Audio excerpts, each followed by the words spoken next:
Are you getting ready to record a song for the first time? Have you had bad experiences recording in the past and want to make sure your next recording turns out great?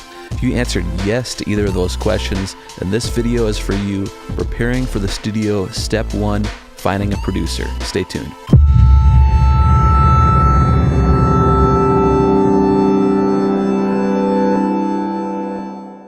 Hey guys, Aaron Geezy here bringing you the Geeztown perspective. And today I'm going to talk about preparing for the studio, Step 1, Finding a Producer. And before I get into that, I just want to talk about the importance of having a great recording for a second, because I'm just going to use this example, but if you've ever seen the movie Star Wars, Attack of the Clones, all right? They have this huge clone army, millions of soldiers, and the idea is that you pick the best soldier that you have, the best, strongest, fastest, best aim, best skills, whatever, and then you copy that person and you make millions of them, all right? You want that person that's the subject of the clone, you want that person to be great, all right? Well, the same thing applies when you're making an album, when you're making a recording. You want that to be great. Why? Because whether you realize it or not, that recording is your clone that's performing your song for anyone, anywhere, any time of day. Going to work for you is your slave, your clone, basically. That's a good way of looking at what a recording actually is, what it actually does for you. And I don't think people realize that or emphasize that importance enough. I know there's a lot of talk about how people make most of their money at shows and that kind of thing, but it's like, you play a lot of shows all the time. You're in the studio, you make that recording of that song one time usually. So it's like leveraging your time. Like you do that work one time, you make it great, make it count, and then you have it forever. You make it one time when you're in your 20s. You still have that when you're like 70, 80 years old, talking to your grandkids. Hey, here's this recording I made when I was young, and it's still there, and with today's technology, it's pristine and perfect and great sounding. But so making a great album, Step 1. And the other thing too is there are a few prerequisites to this. Guys, you need to have songs, you need to have them well rehearsed, and you need to have some idea of what you want to sound like before going into this. But the first step, finding a producer.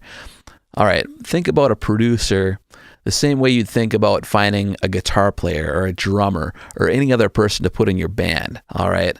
I think if you think about it in those terms, it makes it a lot easier and you end up with a lot better situation, all right? You want to look for someone that's about on your level of skill, ability, fame, however you want to put that, but somewhere about on your level or maybe a little bit above, maybe a little bit more experienced if you can. But you don't want someone that's like way far away or way worse or whatever.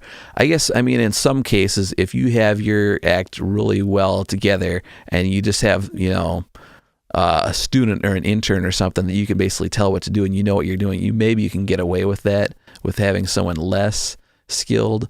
But I would go for someone that you can learn from, someone that will inspire you, that they'll push you to give your best. And but looking at it in the terms of finding another musician for your band, you want someone that you can communicate with, someone that's you get along with. That if there's a situation where you're like, hey, this isn't going so well, we need to fix this, that you're okay talking to them and not intimidated by them, and they're actually gonna return your phone call and get back to you and work it out, and not disappear or live somewhere way far away where you just can't get a hold of them. And because there's just so many things that I see bands doing that don't think about it like that.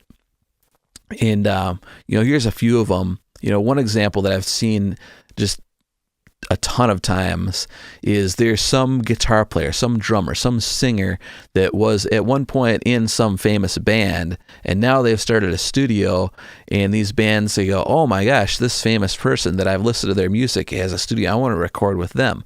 And I don't know, I guess they have in the back of their mind, they think since this person was famous and great, they're somehow going to, pass that fame on. They're somehow like, it's the whole thing about meeting the right person instead of being the right person, if that makes sense. And it just doesn't work that way, because usually those people end up charging a ton of money. And, it's this situation, like I just said, where, if you hired that person to be in your band, you're not on the same level. There's not really like this equal contributing, communicating thing going on. There's kind of this, you're this rock star and I'll just kind of let you make all the decisions. And at best, you'll end up with an album that sounds like that person's band and not like your band, and at worst, that person will just take advantage of you, take your money, not care at all about it. And then, you'll just have a crappy album that you spent a ton of money on. And either way, it's not a good situation. But yet I've seen bands make that mistake over and over again. And don't do it. But the other thing I've seen people do is they go, oh, this producer out in Los Angeles or Nashville or New York or some, famous music city. And they go, oh, it would be so cool to go to Nashville to make our album or go to LA. And we'd really feel like big rock stars if we did that. And again, it comes down to, why are you doing this? As a fan or as a musician that's actually, wants to make your own album, your own sound? Are you just going there to have a cool trip and, tell all your friends how cool you are because you went to Nashville or Los Angeles or whatever and, post all your pictures of it on social media, let everyone know how cool you are? I mean, is that your reason for doing it?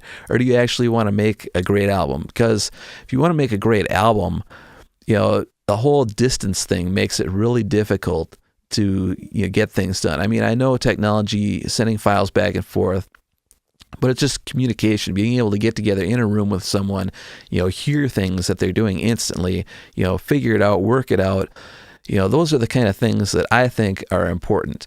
And I'm not saying that those situations can't ever work out or can't ever lead to a great album. Like at the end of the day, I'm a results person. If it works, I don't argue with it. But I'm just telling you what I've seen happen over and over again. Some guy that I know, oh man, we're gonna go to LA to make our album. A couple months later, hey, what happened to that recording you guys were making? Oh, I don't know. Or you don't hear back, and it just never got released, and they're embarrassed to talk about it. And it may seem funny, now that you're looking at it and you're hearing me talk about it, but it's sad because I have, the amount of times that I've seen it happen and people that really think this is going to work, that they're going to become successful, that they're going to be discovered or whatever. But you just can't, you can't rely on any of that stuff. You just need to do your thing and make it great. I mean, just imagine no one is going to make your album great but you. All right, because in reality, that's the truth. All right, you want your album to be great, you have to do it. You can't just, get some rock star, producer to come along and somehow make you famous. I mean, one example, just because in some of my other videos, I've been talking a lot about the Foo Fighters, Nirvana. When Nirvana made Nevermind, who did they work with? Did they work with some big rock star producer that the record label wanted them to work with? No, they worked with Butch Vig, who became famous with them, but at the time was about on their same level. Yeah, he'd worked with some other bands and done some other things, but he was, kind of small time in, I think it was Kenosha, Wisconsin. It was somewhere in Wisconsin. I forget exactly where, But yeah, he was just, he was kind of on their level. They were comfortable with him. And that working relationship, like everyone working together, contributing ideas, communicating well, that's what led to a great album. Not, finding some rock star to make you famous. It just doesn't work like that. So anyway, that's step one. I'll make some more videos like this for you guys in the future. So make sure you subscribe if you want to see those. Also, make sure you check out some of my music. I'm a musician as well. I've got some covers and some original songs on this channel. But other than that, I hope you enjoyed this video, and I'll see you next time. Bye.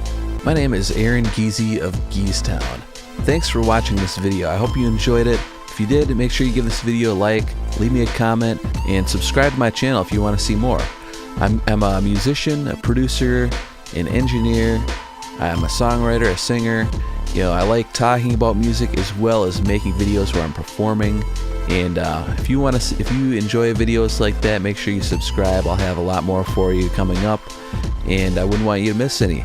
Also, if you haven't had a chance, make sure you check out my music video for my song Miracle. I spent a lot of time learning how to do 3D animation.